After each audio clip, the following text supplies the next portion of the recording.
CRD 3.3, Solving Single Variable Quadratic Equations, Part 1.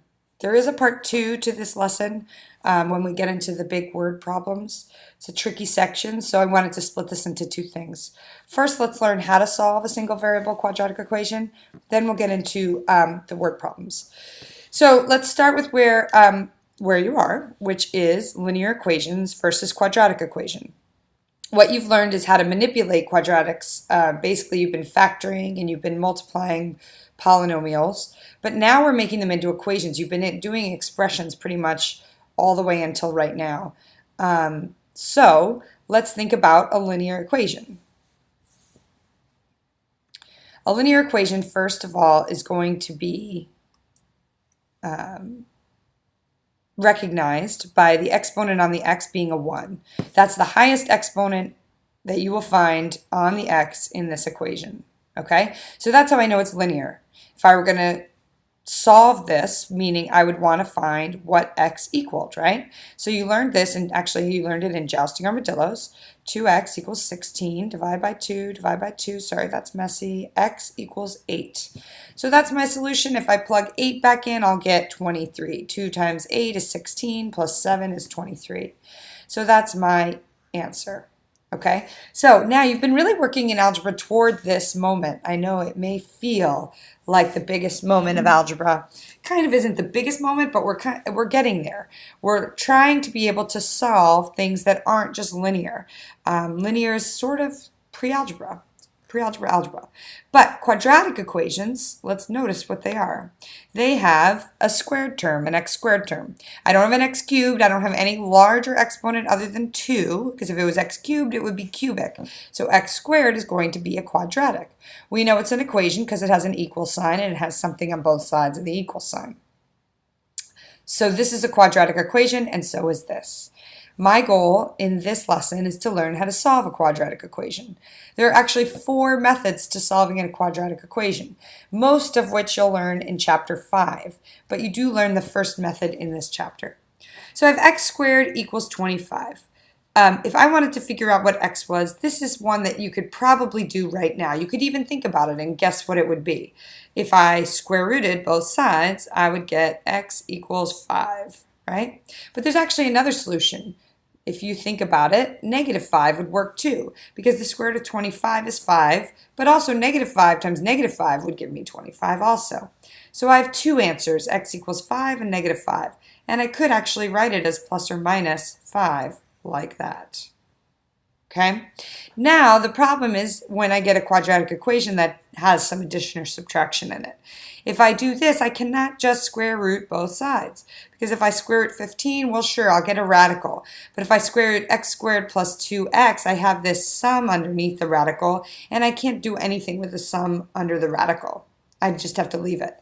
But there actually is a solution. There are 2 solutions for this quadratic equation. And we're going to learn how to solve that in this lesson. So we'll come back to this question in a couple more slides. Moving on. Standard form. What is standard form? Well, in a linear equation, typically it is ax plus b equals 0. Now, this should remind you of mx plus b equals y, or y equals mx plus b, because it is related. But we're not really going to talk about linear equations right now. I just wanted you to see that if you put something in this form, you can force something to be in this form, and that's what we can do with our standard form for quadratics. So I'm going to erase this. Now let's look at what a standard form for a quadratic is. If I have a standard form, that means I've put all of the terms on one side and I have 0 on the one side also. I say the right-hand side, but it could be the left-hand side. Basically, I want 0 on one side and I want everything else on the other side.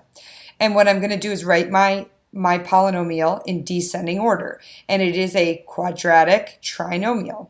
So I have ax squared plus bx plus c. So in this case, this one here is in standard form. It equals 0. It's an equation. I have a equal to 2, b equal to 3, c, the constant, equal to 4. So that's going to be the first step, is getting my quadratic into standard form. So if I have this equation from my last slide and I want to put it in standard form, all I need to do is subtract 15 on both sides, and I get x squared plus 2x minus 15 equals 0. And that's going to be my first step. Shouldn't be too hard. Okay, now before we solve that one, you need to learn about the zero product property. Very helpful property. And you actually learned about this in 3rd or 4th grade. Here's how it goes in algebra. If AB equals 0, meaning the product A times B equals 0, then either A equals 0 or B equals 0. So I have blank times blank equals 0. Okay, that means that one of my numbers has to be 0. 4 times 0 equals 0. Well, I could change 4 to something else. I could make 4 100. I could make 4 negative 100. I'm sorry, I could make 100 negative 100, and I'm still going to get 0. I could make this a fraction, right? 2 1/2. No matter what, I can put anything in this spot, but as long as I'm multiplying by a 0, I will get a 0. Similarly, if I took this spot, I could put a 0 here, and now I could put anything here. Negative 3.5, 43.5. Anything, if I multiply it by 0, would give me 0. Now, I could not come up with something here that is not 0, like 4 times negative 5. I can never multiply numbers that are not 0 and get 0. One of them or both of them have to be 0. Oops. Okay, so if I take that and I look at a binomial times a binomial equals 0, well then it follows that either this one has to be 0 or this one has to be 0, or both, right? So what that means is that x plus 3 has to equal 0, or x plus 7 has to equal 0. Well, what does that mean for x? If I subtract 3 on both sides, I get x equals negative 3, or subtract 7 on both sides, I get x equals negative 7. So I've solved my problem here by getting x equals negative 3 and negative 7. And if you had FOILed this out right here, you would get actually a quadratic. I'll show you. If I multiply first, I get x squared. If I multiply outer and inner, I get 10x. And if I multiply last, I get 21. So you see I had a trinomial quadratic that equaled 0, and I come up with 2 solutions. Okay, let's look at a different one here. Let's use purple. If I have 2x plus 3 times 7x minus 14 equals 0, then that follows that 2x plus 3 equals 0, or 7x minus 14 equals 0. And then again, my goal is to figure out what x equals. So I subtract 3 on both sides. 2x equals negative 3. X equals negative 3 halves. Or on this side, I add 14. I get 7x equals 14. I get x equals 2. So my solution is x equals negative 3 halves, or x equals 2.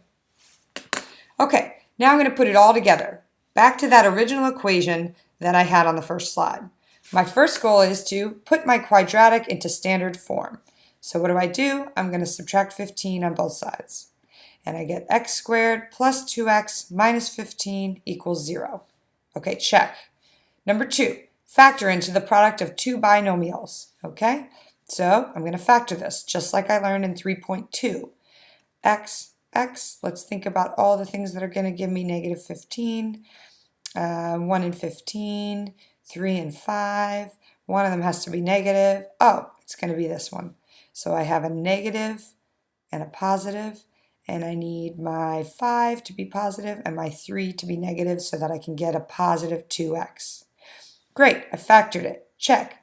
3, set each binomial equal to 0. So now I'm going to say x minus 3 equals 0, or x plus 5 equals 0, and I'm going to solve and expect 2 solutions. So I can tell what this is mentally. I know that if I put a 3 in for x, I will get 0. If I put a negative 5 in for x, I will get 0. So I have solved. Now, something you maybe don't have to do every single time, but if you were taking a test and you wanted to be sure of your answer, I would take it and plug it back in. X is 3, so I get 3 squared plus 2 times 3 equals 15. 3 squared is 9 plus 6 equals 15. 9 plus 6 does indeed equal 15, so I know 3 is a solution. Let me check my other solution. I'm going to squeeze it in here. Negative 5 squared plus 2 times negative 5 equals 15. Okay, negative 5 squared is 25, plus 2 times negative 5 is negative 10. Does that equal 15? Indeed it does. So both my solutions work. So you've just solved your first quadratic. Now, here's where it gets a little bit messy, but you're still going to follow the same procedure.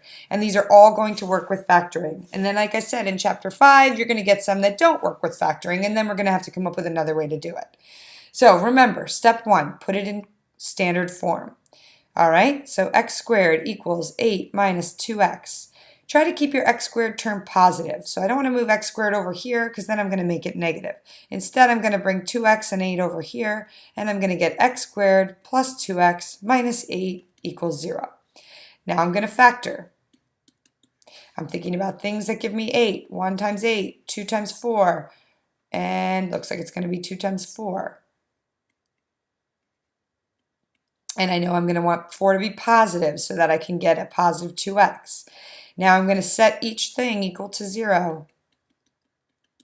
And I'm going to solve. This one I can do mentally. I get 2 and negative 4. And those are my solutions. Expect 2 solutions. You don't always get 2 solutions, but frequently you do. Next one, let's use a different color. Let's use blue. So now I'm going to put it in standard form. Negative 2x squared plus 12x plus 36 equals negative 3x squared.